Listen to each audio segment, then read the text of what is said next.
The Galactic Council mocked the unarmed human guards until the truth was revealed. The Needle drone was already in the air before anyone in the Grand Deliberation Hall noticed it. I noticed it.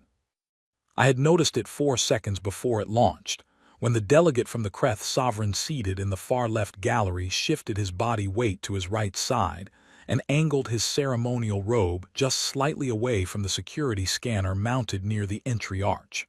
It was a small movement, a trained movement, the kind you practice until it feels natural, until it looks like nothing.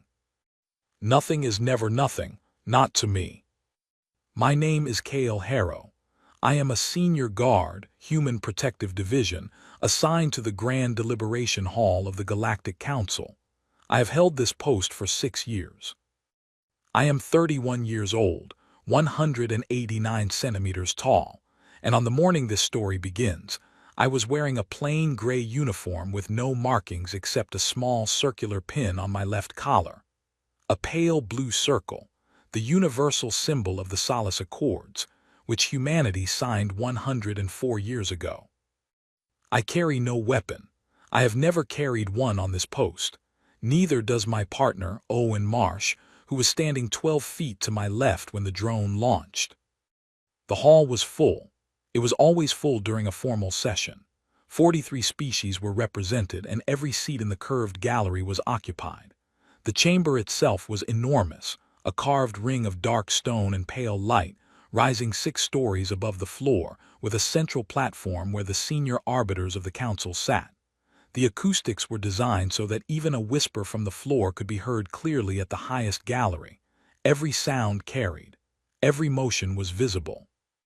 Which is why, when the Kreth ambassador in the 3rd gallery began laughing, everyone heard it. He was not trying to hide it.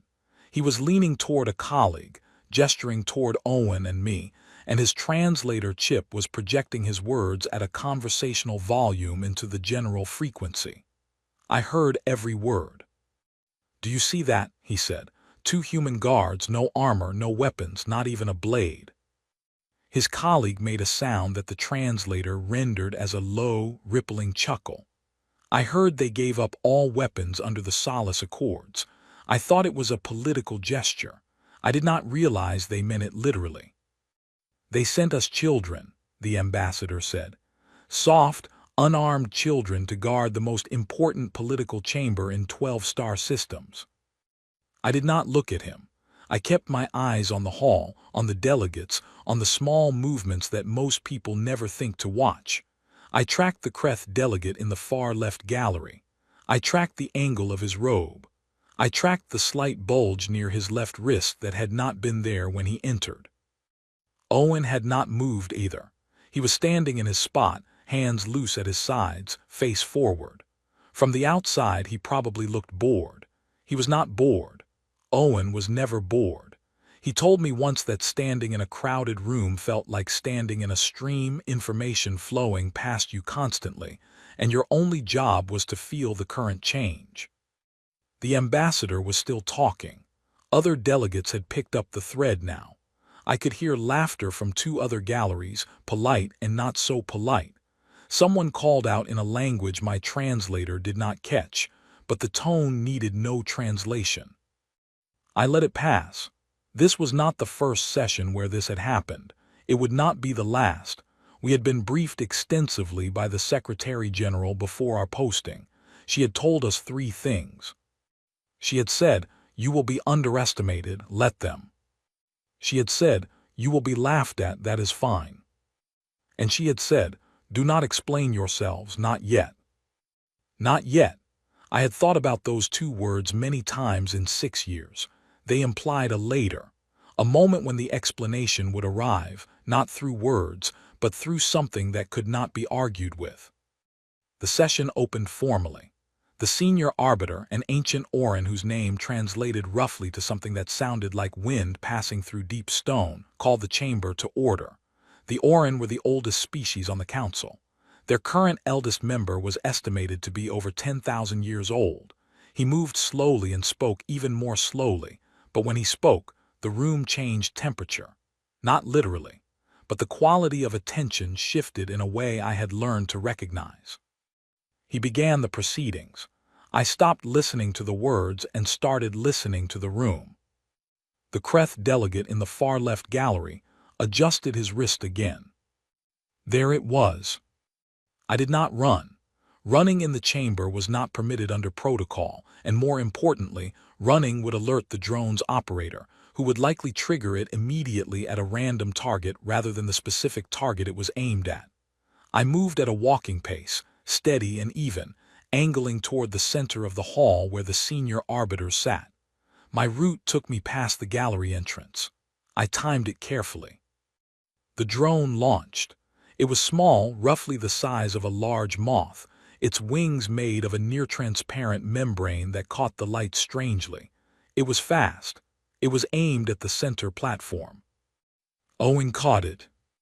He did not lunge. He did not shout. He simply raised his right hand as the drone passed within reach of his position, and his fingers closed around it. There was a small crunch, the kind of sound a dry twig makes.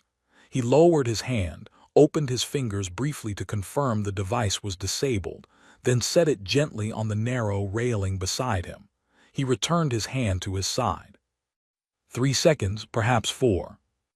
The chamber had gone completely silent. Every delegate, every arbiter, every aide and translator and observer in that vast stone ring had stopped moving. The Kreth ambassador in the third gallery had stopped laughing. The Orin elder had paused mid-sentence.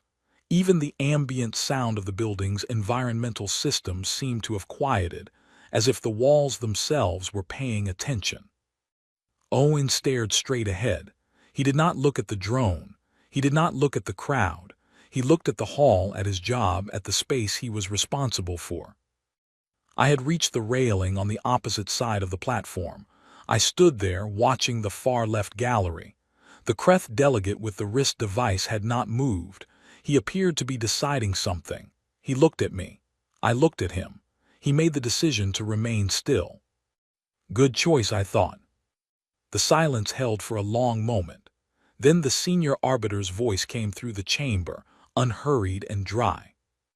"The session will resume," he said. And it did. But the laughter had stopped, and the way people looked at Owen and me was different now. Not friendly, not warm, but sharply attentive in the way that prey animals become attentive when they realize they have badly misjudged what they are sharing the room with. I went back to my position. I folded my hands behind my back. The session continued.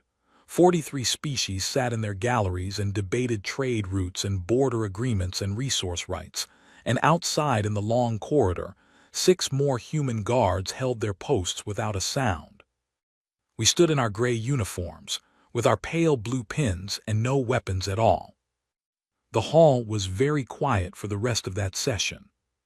That was the first day. There were many more to come. 3 days after the drone incident, the Vale Intelligence Division submitted a formal information request to the Council's Public Records Bureau. I found out about it the same way I found out about most things. I was standing in the room when it happened. The Vale are a precise species. They do not act on instinct or impulse. Every action they take has been filtered through layers of calculation that would make most species exhausted just to contemplate. When they decided they wanted to know something about humanity, they did not ask informally. They pulled the full public record, requested a council-authorized translation, and arranged to have it read aloud during the midday recess in one of the smaller briefing chambers adjacent to the main hall. I was on recess rotation that day. Owen was covering the main floor. I was walking the outer corridor when I passed the open door of the briefing room and heard my own species being discussed. I stopped. I leaned against the wall beside the door. I listened. The Vale intelligence officer reading the file was named something my translator rendered as a sharp clicking sound followed by a falling tone. I thought of her privately as Kala, because it was the closest approximation I could manage. She had 4 eyes arranged in a diamond pattern on a smooth face, and her voice was extremely even. The kind of voice that sounds like it has never been surprised by anything. She was reading from humanity's public military record. The Solace Accords, she said, were signed 104 years ago following the final cessation of the Second Expansion conflicts. Humanity agreed to a complete disarmament of all directed energy, projectile, explosive, and biological weapon systems. All military vessels were decommissioned or converted to civilian use. Ground forces were disbanded. Research into weapons development was formally prohibited. She paused and looked up at the small group of delegates gathered in the room. There were perhaps a dozen of them: Kreth, Vale, a pair of tall Shan representatives, and one of the younger Orin. Not the elder, the younger. On paper, Kala continued, humanity has been completely disarmed for over a century. Their current standing forces consist of what they term the Human Protective Division, which serves as a ceremonial guard for council facilities and certain diplomatic locations. This division carries no weapons of any kind. A Kreth delegate made a sound of amusement. We know, we saw. What we saw, Kala said, with the precise flatness of someone making a distinction, was one of them catch a Class 4 assassination drone in midair with his bare hand, without appearing to exert any significant effort. That quieted the room somewhat. The public record does not explain that, she continued. The public record describes humanity as a post-conflict, pacifist civilization with no military capability. What we witnessed 3 days ago does not fit that description. I want to understand the discrepancy. They got lucky, the Kreth delegate said. The drone's flight speed was 140 kilometers per hour, Kala said. Its trajectory shifted twice before it was intercepted. The interception required a predictive calculation of approximately 40 milliseconds of advanced reaction time, above the maximum recorded reaction capability of any known biological species in the Council's database. Another pause. I want to understand the discrepancy, she said again. I pushed off the wall and kept walking. I had heard enough to know that the right questions were starting to form in the right minds. That was fine. Questions were fine. The Secretary General had been very clear about what we were not permitted to do. We were not permitted to volunteer information. We were not permitted to demonstrate capability intentionally. We were not permitted to threaten, provoke, or posture. What we were permitted to do was our job. I spent the rest of that recess walking the outer corridor, checking the 6 access points, confirming the 4 emergency exits were clear, and watching the faces of everyone who moved through the hall. I noted 3 individuals whose movement patterns were subtly wrong, not wrong enough to act on, but wrong enough to track. That evening, I filed my daily report. It was 3 pages long and contained nothing that would be considered alarming by someone who did not know how to read it. Owen's report, filed separately, was 2 pages and covered different details. Together, our 2 reports painted a picture that our division commander would understand perfectly. The picture showed that something larger than a single drone incident was being planned. The next morning, Kala requested a formal interview with the senior human guard on duty. That was me. We met in a small consultation room off the main corridor. She sat across a narrow table from me and placed a data pad face down between us in a gesture that I had learned meant she was setting aside prepared questions in favor of direct ones. I want to ask you something plainly, she said. Go ahead, I said. What are you? I looked at her for a moment. Her 4 eyes were all fixed on me with absolute steadiness. No hostility, pure inquiry. I am a guard, I said. That is what you do, she said. I am asking what you are. The same thing, I said. Being and doing are not always separate. She was quiet for a moment. The Kreth believe you were lucky. Several of the Shan delegates have decided the drone malfunctioned, and Owen simply happened to be in the right place. The younger Orin has not formed an opinion yet. She tilted her head slightly. I do not believe in luck as an explanatory framework. That seems wise, I said. Are you going to tell me the truth? I considered the question. Not the answer, I already knew the answer. I was considering how much of the truth was mine to give, and how much of it needed to be earned by asking the right question first.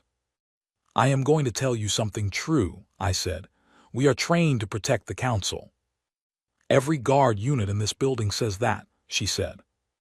Yes, I said, but most of them mean it as a professional description. We mean it as a design specification. She stared at me. Design.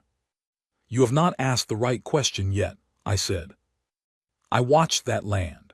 Kala did not react visibly, but something in the arrangement of her expression shifted, the particular stillness of a very intelligent person who has just realized they have been approaching a problem from the wrong angle entirely.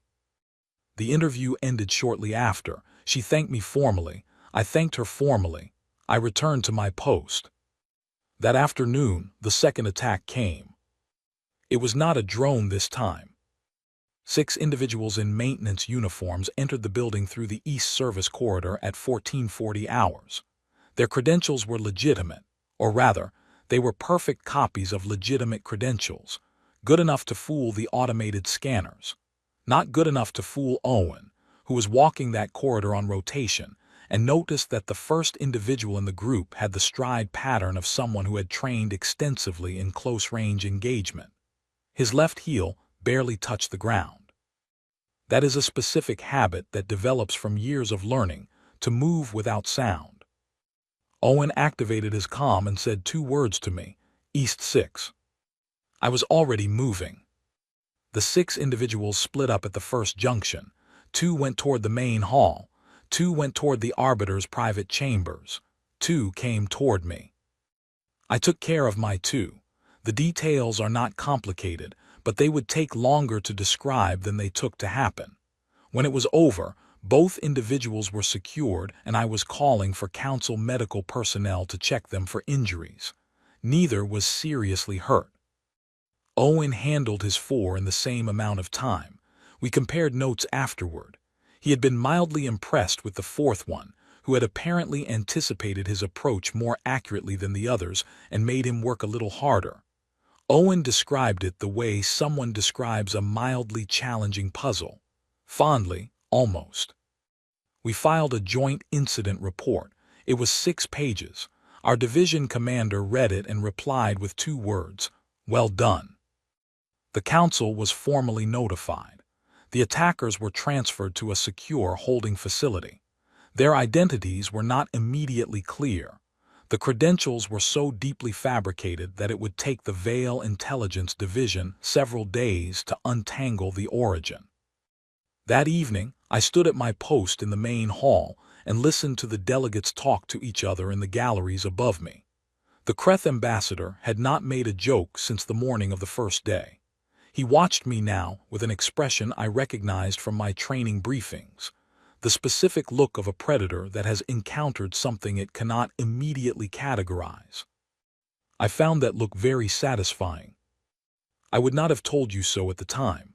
I kept my face neutral, my hands at my sides, my eyes on the room. But quietly, in the part of me that does not need to perform calm because it genuinely is calm, I was satisfied. The right questions were getting closer. On the 5th day of the session, the Vale Intelligence Division filed a formal biometric review request with the Council's medical authority. They wanted to scan Owen and me. It was within their legal right under the Guest Security Transparency Clause, which gave any species the right to biologically verify the physical profile of guards operating within shared Council space. We consented without hesitation. That had been anticipated. We had been told to consent. The scanning took 2 hours.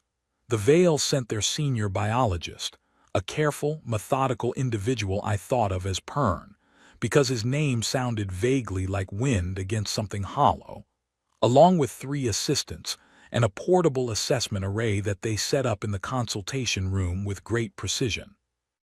I sat in the scanner, I let it run, I breathed normally. Pern watched the readouts in silence for a long time. Then he asked his assistants to recalibrate the array. They did. He ran the scan again. He looked at the results again. Your bone density, he said carefully, is registering at approximately 3.4 times the expected average for a human male of your size and age. Yes, I said. Your baseline neural conduction velocity is outside the range our equipment was calibrated to measure. I cannot give you an exact figure. I understand, I said. Your cardiovascular output at resting is comparable to a Kreth warrior in moderate exertion. That sounds about right, I said. He looked at me over the top of the scanner. How? And there was the edge of the right question. Not quite there yet, but close. We worked at it, I said. He waited, clearly hoping I would continue. I did not. He made notes. He scanned Owen next. Owen's results were similar with some variation. Owen's reaction processing was slightly faster than mine, but my structural density was higher. We had different strengths. That was intentional too. Pern spent an hour reviewing his notes after the scans. Then he asked if he could ask me 3 questions informally, outside the official record. I said yes. Did you do this willingly? He asked. Every person in my division chose this path freely, I said. The program is voluntary. It has always been voluntary. How long does the program take? 12 years, I said. From the age of 16 to 28 for most candidates. He absorbed that. And the people who go through it, what do they do when they are finished? This, I said, they become guards. He looked at the data pad in his hands and then back at me. You gave up weapons, he said. It was not quite a statement, not quite a question. Yes, I said. And then you became something that does not need them. I looked at him for a long moment. You are getting closer to the right question, I said. He left the consultation room with his team and his data, and I returned to my post, and the session resumed, and the afternoon stretched out in the way that long diplomatic sessions do, slowly, with intermittent bursts of energy around contested points, and long stretches of procedural formality that required attention but not action. At 1600 hours, the third attack happened. This one was different in scale. Not 6 individuals, 14, and they were not pretending to be maintenance personnel. They came through 3 separate access points within 40 seconds of each other, which meant they had inside knowledge of the guard rotation schedule. That was significant. It meant whoever was organizing these attempts had a source within the building. I learned the number and timing from Owen's comm alert, which came in at 16:02 and 3 seconds. I was already moving at 16:02 and 1 second, because I had seen the first 2 come through the north secondary entrance, and I had done the arithmetic on what that probably meant. I will not describe the next 11 minutes in extensive detail. It was physical, it was fast, and it required the full range of what 12 years of training had built into me. There were moments that required me to make decisions in intervals measured in fractions of seconds, which individual to intercept first, which path of movement would protect the arbiters most effectively, how to position myself relative to the remaining active threats at each stage. When it was over, all 14 individuals were secured. None of the council members or delegates were injured. None of the human guards were seriously injured. Owen had a deep bruise along his left forearm where someone had landed a good strike, and he was annoyed about it in the precise way that people get annoyed when they feel they should have seen something coming. 3 of the 14 were Renari. 2 were Shan. The rest were from species I did not immediately recognize, which meant they were either from the outer systems or they were traveling under false biological registration. The Council's investigation team arrived within minutes of my all-clear signal. I stood in the north corridor, which was quiet now, and made sure every individual was properly secured, and that the medical team had what they needed, and then I straightened my gray jacket, checked that my pale blue pin was still in place, and walked back to my post in the main hall.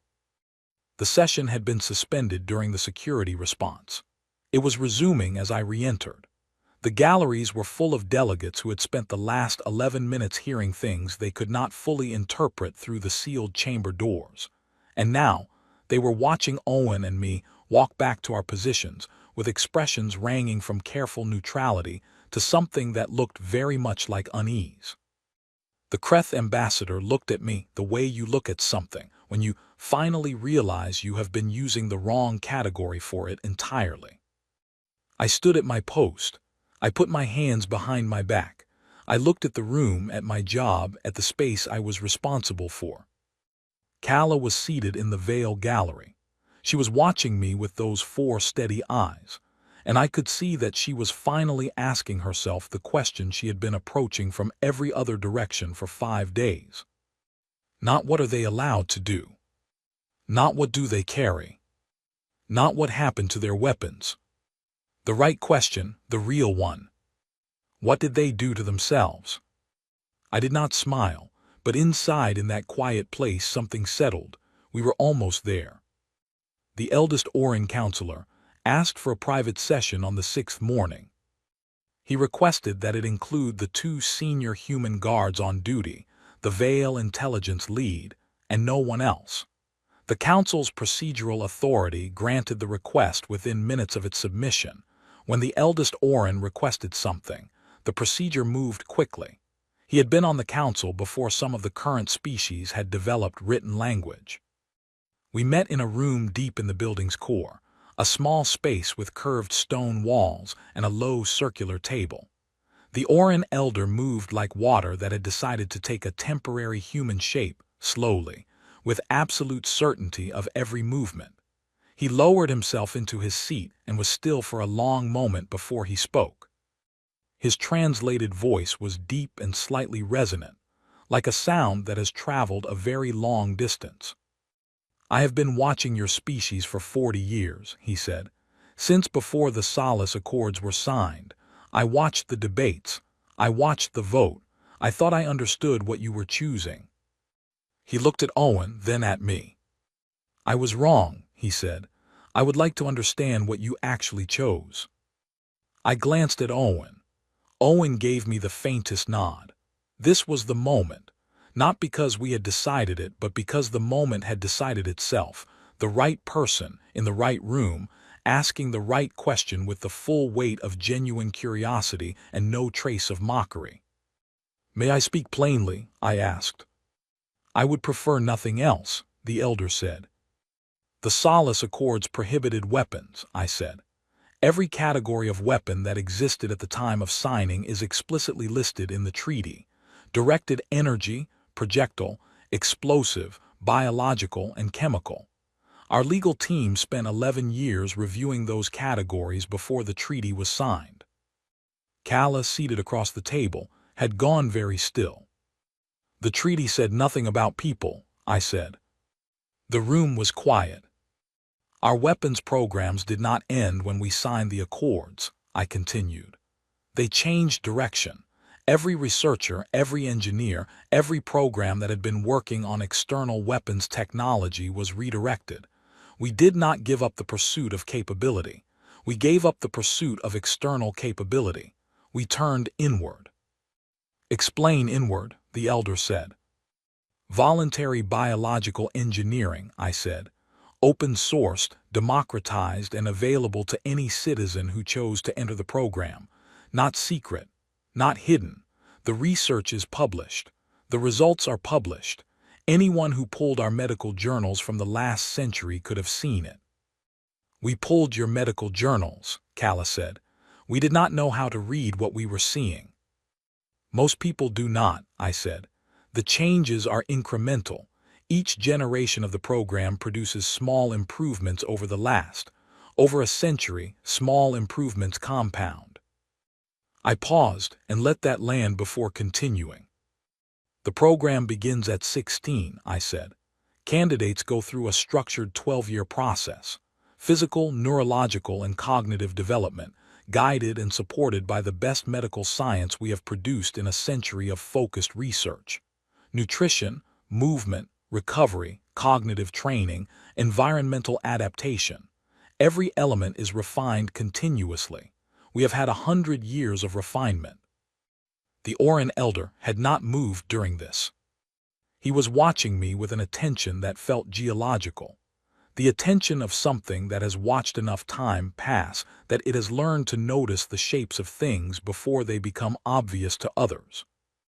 The people in your division, he said, all of them. Every guard in the Human Protective Division completed the program, I said. There are 412 of us currently active worldwide. Every one of us chose this. Every one of us went through the full 12 years. Owen spoke for the first time. The washout rate is significant, he said. About 60% of candidates who begin the program do not complete it. Not because they fail, the program does not work that way. Because they find other things they want to do with their lives, and we encourage that. The program is not a trap. Nobody is required to finish. But those who do, Kala said slowly, are what you two are. Yes, Owen said. The elder leaned forward very slightly. You are not hiding this. No, I said. The information exists in your public records. Yes. And no one looked. I considered how to answer that honestly. People looked, I said. Our medical progress was noted and commented on in several interspecies academic journals, but the framing was always the same: humanity's post-conflict wellness programs, human longevity research, human athletic development. Nobody connected the pieces because nobody was looking for the picture they formed. Because we believed the Accords told us the full story, Kala said. She was not pleased, not with us, with herself. The precision of a Vale intelligence officer running up against a gap in her own framework was an uncomfortable thing to watch. We believed you had disarmed, and that was the end of the analysis. You believed the weapon was the gun, Owen said quietly, not the hand holding it. Another silence. This one was different, not shocked, not offended, something older and more complicated than either of those. The silence of a very long assumption being taken apart and examined. The Orin elder spoke. The Kreth will argue that you have violated the spirit of the Accords. They may, I said. The legal division has already confirmed the letter of the treaty is intact, Kala said. She had apparently been reviewing this before the meeting. There is no clause that covers biological self-modification. The negotiating parties at the time did not consider it a relevant category. Because they did not believe we were capable of it at that scale, I said. And we were not at the time. We became capable of it, over 100 years of focused research. The elder was quiet for a long moment. When he spoke, it was slowly, in the way that he always spoke, as if each word was placed rather than simply released. A species that found the boundary, he said, and instead of resenting it, used it as a design principle. Yes, I said. You did not want to be armed, he said. You wanted to be safe, and you decided the most reliable path to safety was not to carry a weapon that could be taken, destroyed, or outlawed. It was to become something that could not be reduced. I had never heard it put quite that way. I thought about it for a moment. That is one way to say it, I said. Is it accurate? Mostly, I said. We also thought it was more interesting. Owen made a small sound that might have been a laugh, contained quickly. The elder looked at him, and then at me, and something in his ancient face shifted in a way that I could not precisely name, not amusement exactly, but something adjacent to it, the recognition of a quality he had not expected to find here. The Council will hold an emergency review session this afternoon, he said. The Kreth bloc has formally requested that humanity be reclassified under the Defense Compact. It will come to a full vote. We know, I said. You are not concerned. I thought about the right way to answer that. We are guards, I said. Political outcomes are not our area. Our area is the room we are standing in. The elder looked at me for a long time. You are either very confident, he said, or very wise. We are very trained, I said. He made a sound that his translator rendered as neutral, but which sounded to me like something warmer. He rose from his seat with that slow, certain motion and left the room. Calla gathered her notes. At the door she stopped and turned back. "The Solace Accords," she said. "Did your legal team really spend 11 years analyzing the language before you signed?" 14, I said. 11 was the optimistic estimate. She looked at me for a moment. Then she walked out without another word. Owen and I sat in the room for a moment after they had gone. "That went well," Owen said. "It went exactly as expected," I said. "Same thing," he said. We stood up and went back to work. The vote was scheduled for 1700 hours. By 1400, I knew the fourth attack was coming. Not because I had received intelligence about it, not because someone had tipped us off. I knew because of the pattern. 3 attempts in 6 days, each one larger than the last, each one better resourced. The people behind this were not going to stop. They had too much invested. And the vote represented a deadline. If the Council voted to classify humanity under the Defense Compact, it would trigger a set of legal protections and oversight mechanisms that would make further operations inside Council facilities dramatically more complicated. Whoever was behind this needed to succeed before 1700. I spent the hour between 14 and 15 walking every corridor in the building, not hurrying, steady pace, steady attention. Owen covered the inner ring while I covered the outer. We checked in every 15 minutes. At 1452, I found it.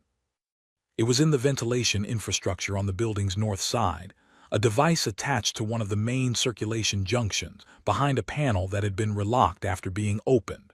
The relock was almost perfect. Almost. The tool marks on the second bolt were slightly different from the others, different grip angle, slight inconsistency in torque. Someone had opened this panel, placed something inside, and relocked it. They had done it carefully. They had not done it perfectly. I called Owen. I called our division commander. I called the Council's building security lead, a Vale professional named Senna who I had worked with on 3 previous postings and whose efficiency I respected deeply. Senna arrived with a technical team in under 4 minutes. The device was a signal disruptor of a type that would have taken down every communication system in the building simultaneously, including the emergency channels. Without communications, the guards protecting the Council members would have been operating blind. The attack could have come from any direction and coordination would have been impossible. Senna's team neutralized the device. It took 9 minutes. During those 9 minutes, I stood in the corridor and thought carefully about what kind of operation would include this level of preparation, not just people, not just forged credentials, but technical infrastructure planted in advance. Someone had been inside this building before today, perhaps many times before today. I submitted a priority report to our division commander and flagged it for the Council's Security Review Board. The report was 3 lines long. Division commanders learned to read 3-line reports very carefully. The response came back in 2 minutes. All human guards to elevated readiness posture. That was 16 people inside the building and 6 at external posts. We adjusted positions without any visible change in behavior. Nobody watching from the galleries would have noticed anything different. That was the point. At 1540, the delegates began filing into the main hall for the vote session. At 1544, the attack began. All 4 entrances to the main hall simultaneously, not a distraction at one point and a real push at another. All 4 at the same time, with teams that were coordinated by a signal that must have been prearranged because we had the communication channels locked down. They had prepared for that too. 11 individuals at the north entrance, 9 at the south, 7 at each of the 2 side entrances, 34 total. It was the largest coordinated security action in the Grand Deliberation Hall's recorded history. I was at the north entrance. I will not tell you it was easy. It was not easy. These individuals were trained and prepared, and some of them were very good at what they did.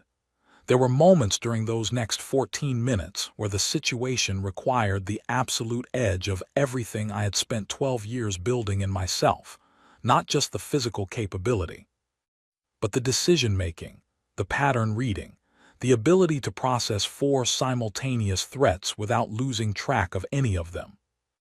12 years is a long time. 100 years of refinement is a very long time. We held every entrance.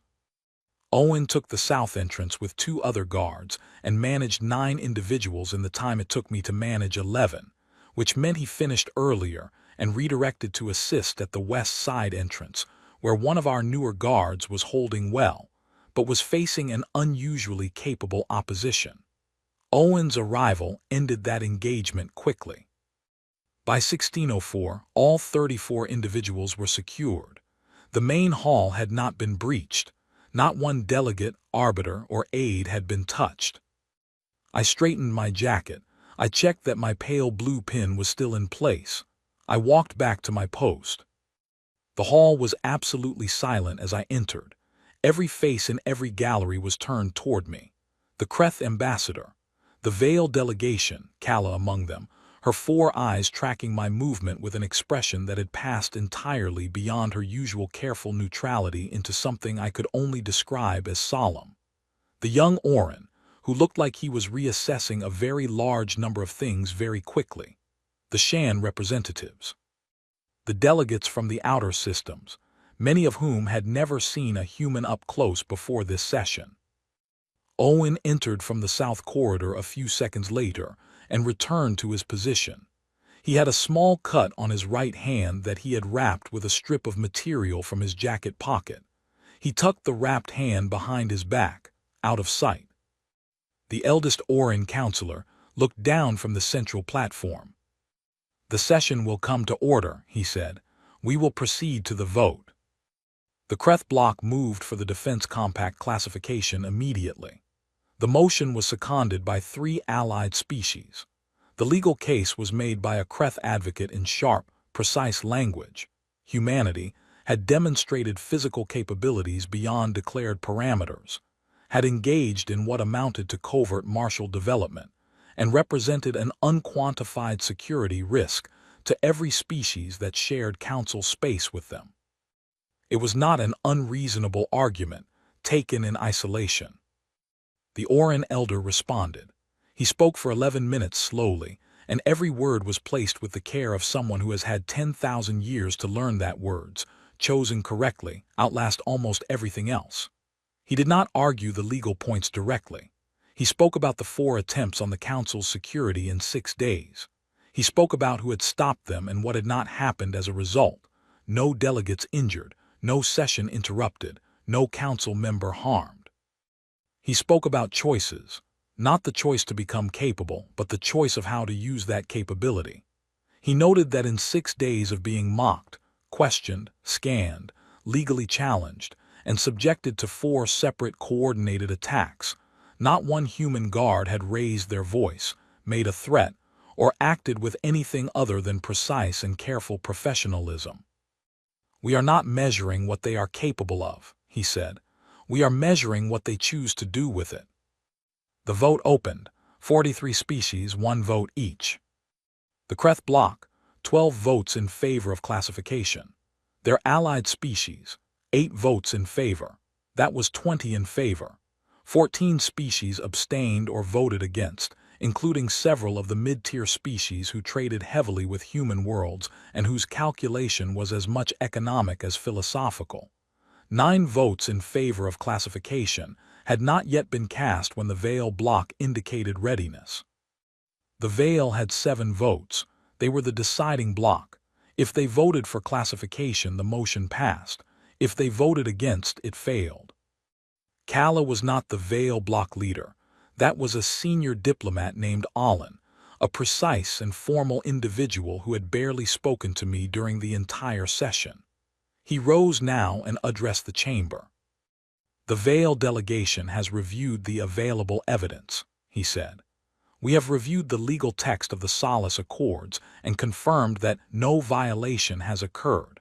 We have reviewed the physical evidence from the 4 security incidents of this session.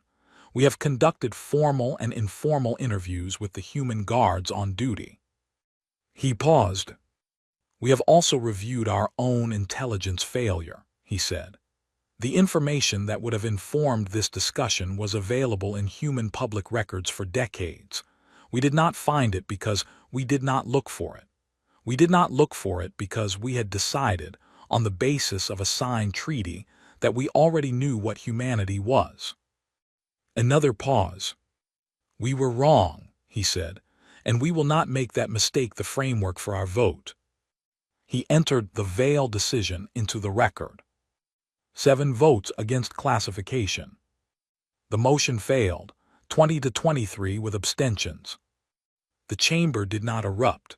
There was no drama, just the sound of the motion's failure being logged and then a long, dense quiet. I was standing at my post. Owen was standing at his. We did not look at each other. We did not react. We had a job to do, and the job did not end because a vote had gone a certain way. But Calla had submitted a written statement as part of the Vail Block's decision record, and I learned about its contents later that evening from our division commander, who quoted it to me in full because she thought I should hear it. "A species that possesses the capacity for force," Calla had written, "and consistently chooses to apply it only in protection and never in pursuit, does not meet the definition of a threat under any framework this delegation is prepared to accept. The humans who guard this chamber could have used what they are against us at any point in the last 6 days. They did not. They could have demanded recognition. They did not. They could have made their capabilities a source of leverage. They did not. They stood at their posts, in their gray uniforms, with their small blue pins, and they did the job they came to do. The Vail delegation does not classify what we witnessed as a danger. We classify it as the only thing in this galaxy that we have found, in recent memory, entirely worthy of trust." I read that statement 4 times that night, alone in the small corridor room where we kept our gear between shifts. Then I folded the copy my commander had given me, put it in my jacket pocket, and went back to my post for the evening shift. The hall was quieter now. The session had officially ended for the day. The cleaning teams were moving through the galleries. The lights had been turned down to maintenance level, casting everything in a softer glow. Owen found something on the narrow railing beside his usual post and waved me over. Someone had placed the crushed drone from the first day on a small metal stand, the kind used to display significant objects during council proceedings. There was a tag attached. He read it to me. "Logged as a historical artifact," he said. "Entry date, session date. Description, device neutralized by human guard during session." He looked at it for a moment. "They put it on a stand." "Apparently," I said. "That's embarrassing," Owen said. "I think it's funny," I said. He considered this. "It is a little funny," he admitted. We stood there for a moment, looking at the small crushed thing on its little stand, which had once been a fast and deadly piece of technology, and was now a curiosity, a footnote, something that had tried to be significant and had instead ended up as evidence of something it had not intended to document. Then we went back to our posts. The hall was large and quiet around us. The stone walls held the last of the day's warmth. Outside, in the long corridors, 4 more human guards were walking their routes in gray uniforms and pale blue pins, steady and unhurried, watching everything and saying nothing.